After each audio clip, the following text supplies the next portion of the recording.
Assalamualaikum warahmatullahi wabarakatuh. Perkenalkan, nama saya Nesa Seprianti, nomor BP 19101155110285, kelas akuntansi 7. Baiklah, saya akan menyampaikan materi tentang sistem pendukung keputusan. Sistem pendukung keputusan merupakan sistem informasi berbasis komputer yang menyediakan dukungan informasi interaktif bagi manajer dan profesional bisnis selama proses pengambilan keputusan. Sistem dukungan keputusan menggunakan yang pertama model analitis, yang kedua basis data khusus, yang ketiga wawasan dan penilaian dari pengambil keputusan itu sendiri, keempat sebuah proses permodelan interaktif berbasis komputer untuk mendukung keputusan bisnis semi terstruktur. Sistem informasi manajemen merupakan jenis yang sebenarnya dari sistem informasi yang dikembangkan untuk mendukung pengambilan keputusan manajerial.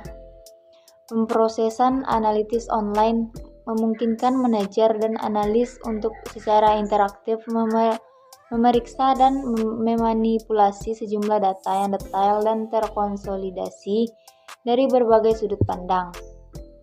Pengambilan data atau data mining untuk dukungan keputusan yang bertujuan untuk menyediakan dukungan keputusan bagi manajer dan profesional bisnis melalui sebuah proses yang disebut dengan knowledge discovery atau penemuan pengetahuan.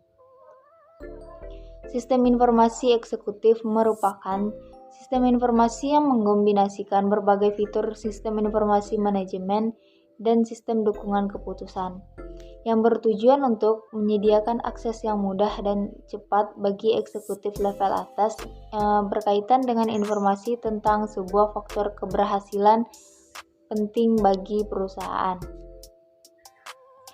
Adapun tahapan sistem pendukung keputusan, yang pertama tahap penelusuran, yang kedua tahap perancangan, yang ketiga tahap pilihan, yang keempat tahap implementasi.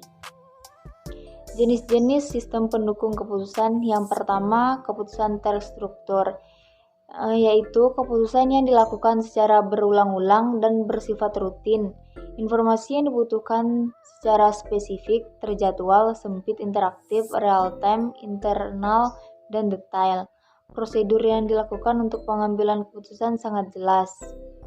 Yang jenis kedua yaitu keputusan semi terstruktur, merupakan keputusan yang mempunyai sistem, yakni sebagian keputusan dapat ditangani oleh komputer dan yang lain tetap harus dilakukan oleh pengambil keputusan.